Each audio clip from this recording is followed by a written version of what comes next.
Hello everyone, here at OS and VGXreviews.com. This is part 1 of our video review of the Craig 7-inch netbook that runs on Android 4.0 Ice Cream Sandwich. This is the newest version of Craig's Android-based netbook series. This is the second generation model, like we said. The first gen model had a slower processor that clocked in at 800 megahertz and also had less RAM and also only ran Android 2.2 Froyo. And this device is, of course, an upgrade almost on all fronts with a upgraded 1.2 gigahertz processor with 512 megabytes of RAM, with a webcam built in, more USB input drives, and all in all, just a better product that's more optimized and more thought out, because Craig had the opportunity to learn from their mistakes and create overall a better product.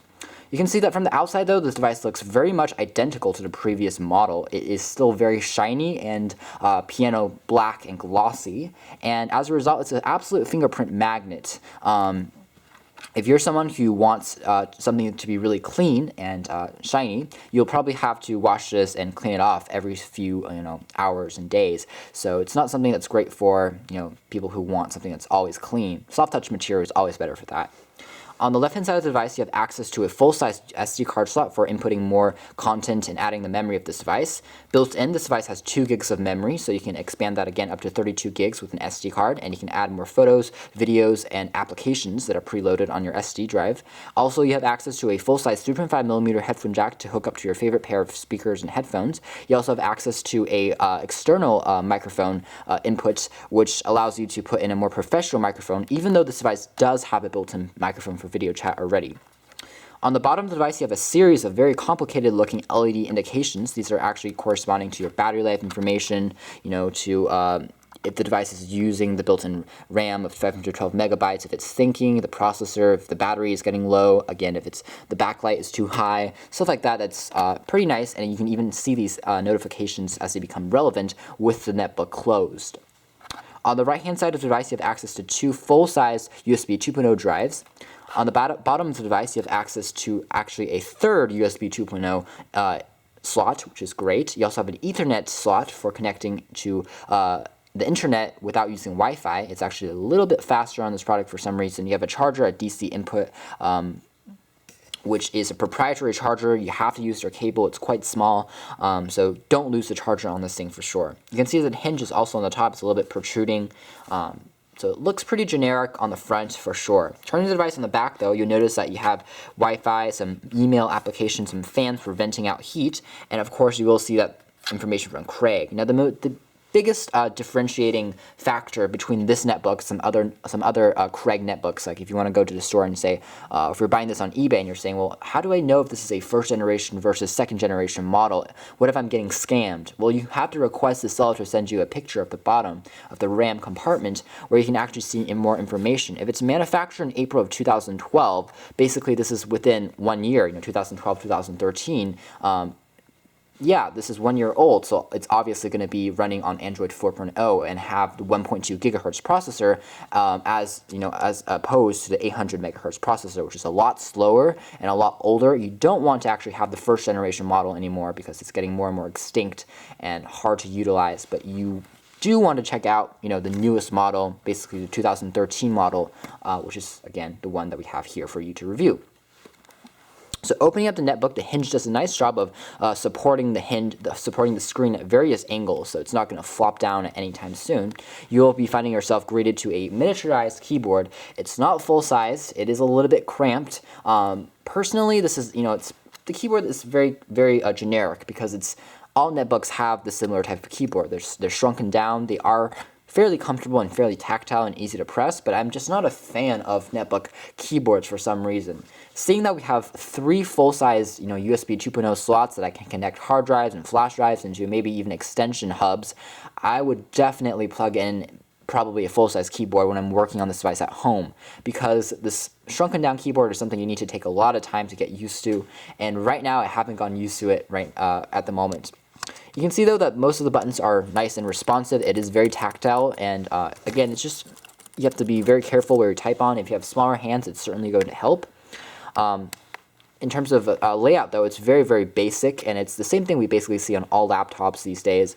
It has a full QWERTY layout with the diagonal shape on it, so it's going to be the same thing you expect from your Windows and Mac computers. It's just shrunken down. You also have a sleep button, which is a nice feature that we haven't seen before, and you can access those keys accordingly. There's also a lock screen key by pressing F10 by pressing the function key first, and below the actual keyboard you have access to a touchpad area.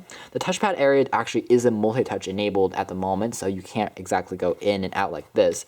Also, because this is a netbook, this small touchpad is again small, so it's not as comfortable as using a touchscreen, of course, especially because Android is designed to be used with a touchscreen instead of being designed to be used as a computer.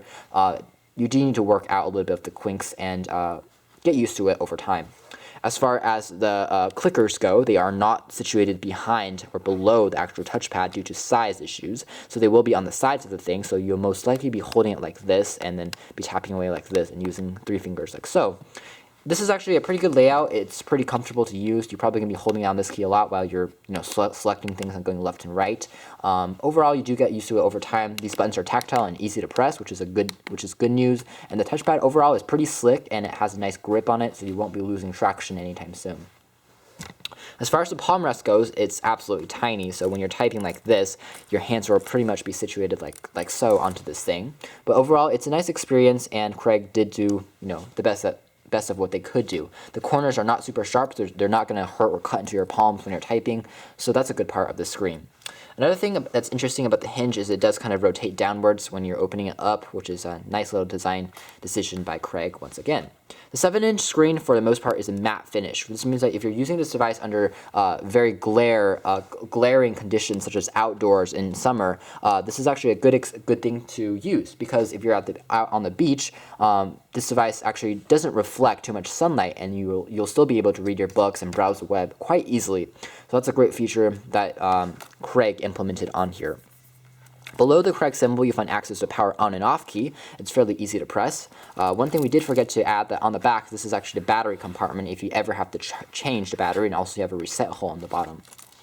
As far as the device goes, on the left and right hand side of the device, you have a pair of stereo speakers for playing out music. In terms of music playback, sound quality is only so-so. We'll see that in part 2 of the video review, where we cover the software side of things. But your best bet is again to plug in a pair of headphones and the such. On top of the device, you have access to a 1.3 megapixel front-facing camera that can take self-portraits, and you can also use it for video conferencing and for video chat applications. There are also rubber feet on the top of the device in order to make sure that the screen doesn't get damaged when you open and close the device. And overall, when it's closed, the screen doesn't really bend or flex, which means that the plastic use is hard enough to sustain quite a lot of daily usage. It's quite durable as well. Overall, the device feels solid in the hand. It's a nice little netbook, and it's something that's comfortable for you to throw into a very small bag or something like that. So if space is really an option for you, is really an issue for you, you have to get something small and portable, then maybe the Craig Android 4.0 and ice cream sandwich tab netbook might be a good option for you. It's the most current version that you can pick up at Red 8, at Staples, at Amazon, and at online stores of the same caliber. So that's just a first look at this device in terms of hardware and specifications. Please come back for part 2 of our video review when we cover the software side of things. Thanks for watching here at OS and VTXReviews.com.